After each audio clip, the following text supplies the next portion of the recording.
Empty tank at 41,000 feet. My colleague and I, as pilots, did this. Imagine you're on a road, and suddenly you realize you're out of gas. What would you do? Call a friend? Find a way to get gas? You're on the ground, so it's not too bad. But what if you were in my situation, 42 years ago? Up in the air? With 61 passengers and a crew on board? That's exactly what happened to me on July 23, 1983, when I was cruising at 41,000 feet on a hot day. Let me tell you the full story. It started with 2 flights that day. My first flight was from Montreal to Ottawa. I had just 1 flight the day before, so I wasn't really tired, and I felt energized enough to handle 2 flights without a problem. But even in my wildest dreams, I never could have imagined what fate had in store for me.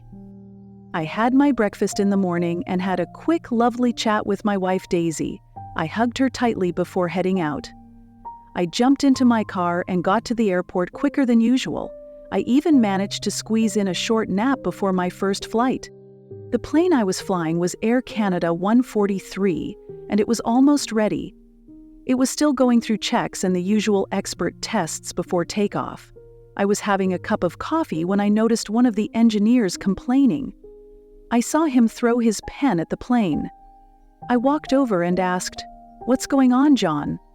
He sighed and said, "Same old stuff, Captain. Every time I check something, a new issue pops up with the plane. I honestly don't know what to do with this new masterpiece." I asked what happened. He replied, "The plane's having trouble with the computer that manages the fuel loading, Captain." I shook my head and felt a bit stressed. It was getting late, and what could we even do about this issue? I was brainstorming a solution when the ground maintenance crew said something that completely blew my mind.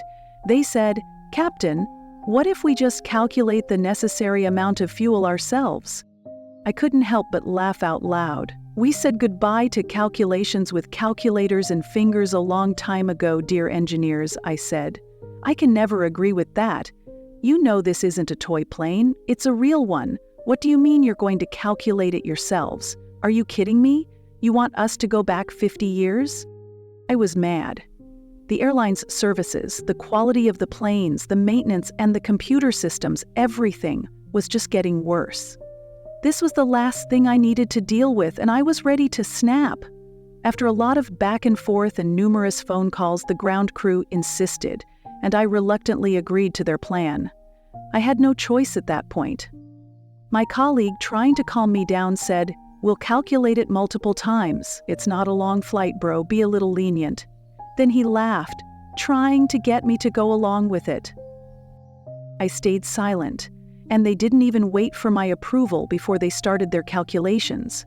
They showed me the result, but I wasn't convinced and told them to recalculate. My colleague Robert asked, "Why are you so obsessed with this stupid problem?" I snapped at him, "Just let me do what I know is right."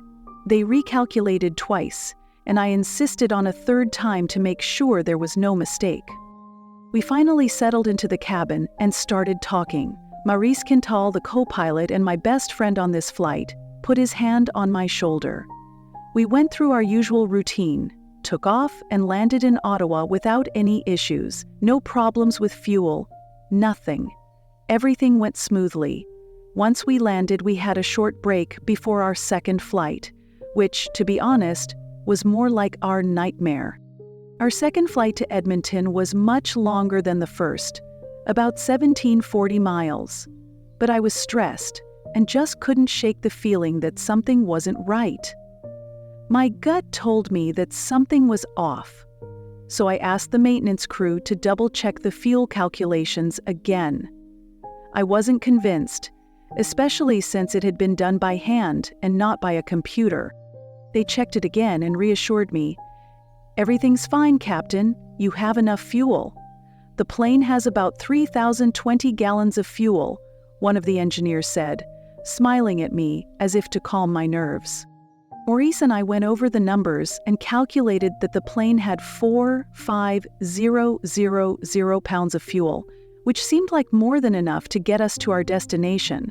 But that was our biggest nightmare in the making. What we didn't know was that we actually had only about half of that amount. We had just 2,0,1,6,0 pounds. I know the numbers might be confusing, so let me explain.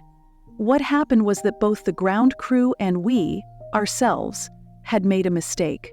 Canada was in the process of switching from the imperial system to the metric system at the time, and we'd forgotten about it.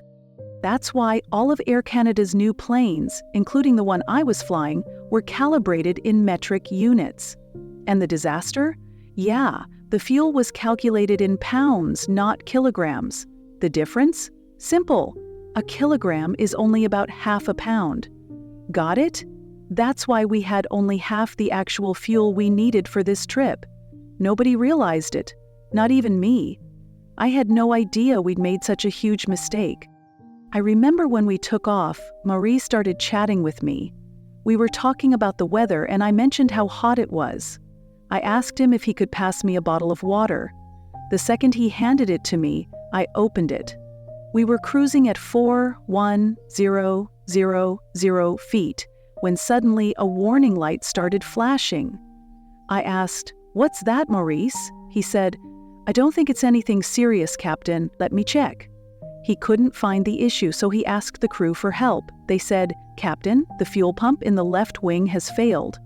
My eyes widened and I asked, "What? Why did that happen? Does this mean something's wrong with our fuel?"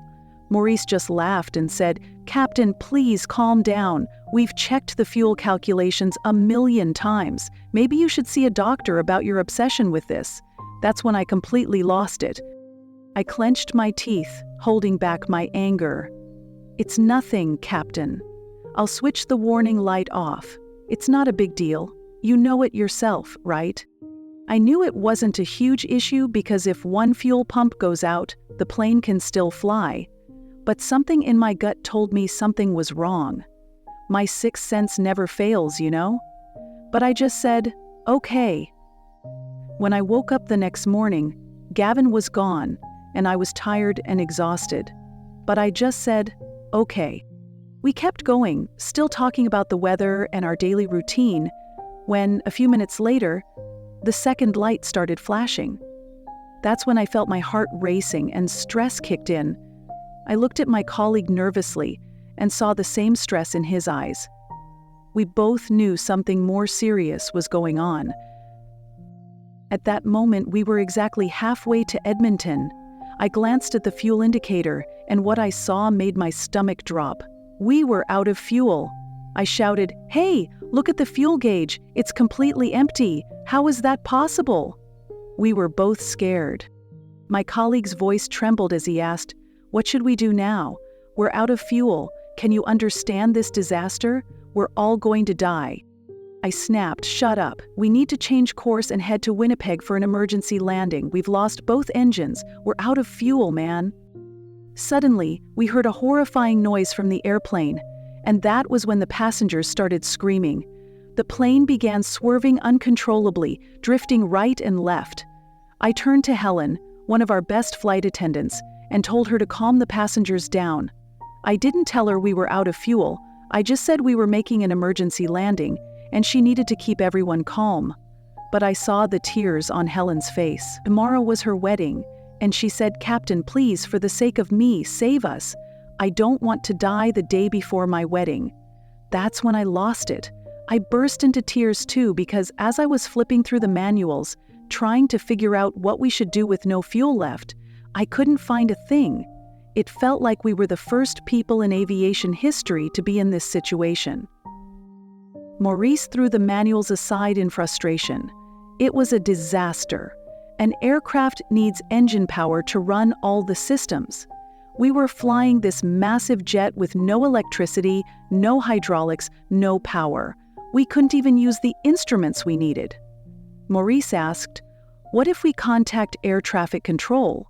So we tried that, but the radar responder, which is usually powered by the engines, wasn't working either. That's when we realized we had only one option left.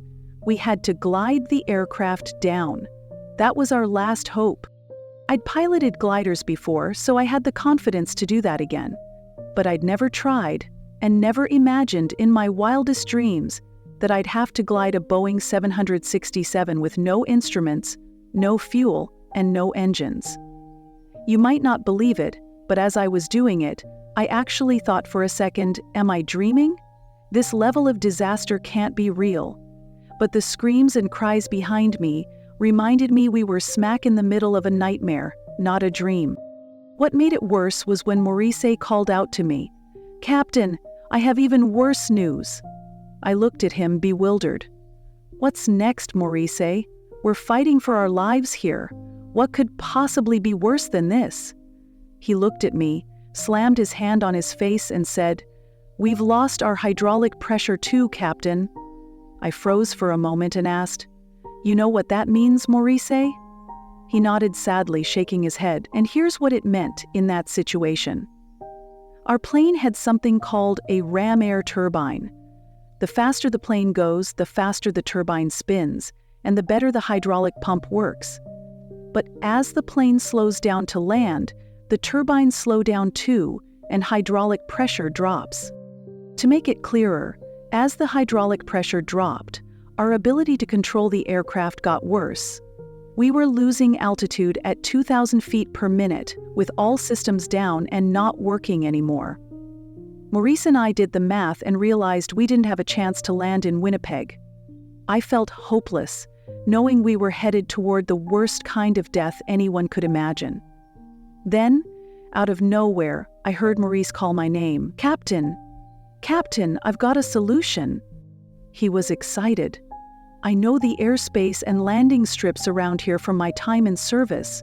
There's a Canadian Air Force base nearby, just 12 miles away, in Gimli. It's not in use anymore, but we can land there." His eyes lit up with sparks of hope, and I swear, if he hadn't thought of this, we wouldn't have made it. Landing at an abandoned military base was our only option. "Thank you, Maurice. That could be the key to saving our lives." As we neared the runway, we realized we were still too high. Maurice started to shout, and I said, "Let's try a forward slip." He looked at me and said, "No, Captain, you know that's a risky technique." "I know," I replied.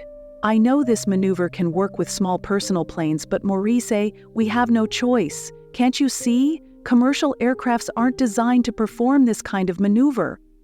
We're descending too fast. The odds of success are slim."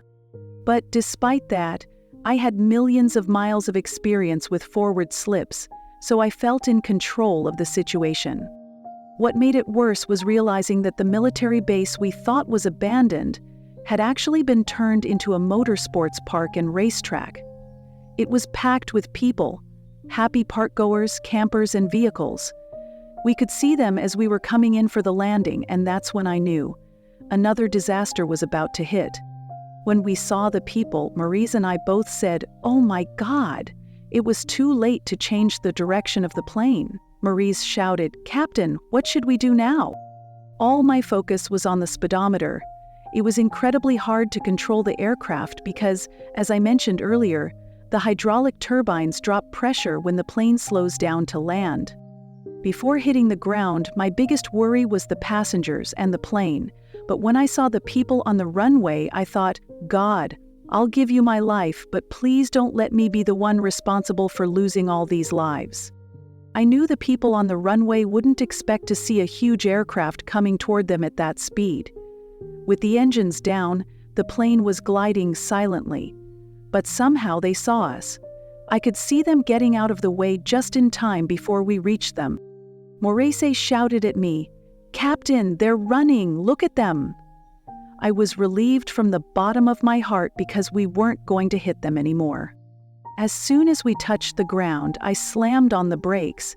That shifted the plane's weight forward, and it caused the front landing gear to retract into the aircraft's body. But honestly, losing the front wheels was actually a good thing. It created more friction between the plane and the runway, which helped it come to a stop much faster. In the end, we managed to bring the Boeing 767 to a stop just 100 feet away from the spectators. Thank God, not a single passenger, crew member, or park goer was seriously hurt. Can you believe that? When we got off the plane, all the passengers and flight attendants were crying tears of joy. I hugged Maurice tightly and shouted in front of everyone, "You owe your lives to God, and then to this man. He's the one who had the idea to land here. I had no idea there was a vacant military area nearby." I remember Mauric, now passed away, hugging me back and saying, "You owe your lives to the captain, who successfully landed this giant. Not even a drop of blood was shed." As we got off the plane, the people who were just having fun minutes ago and who we'd turned their day upside down were now running from us.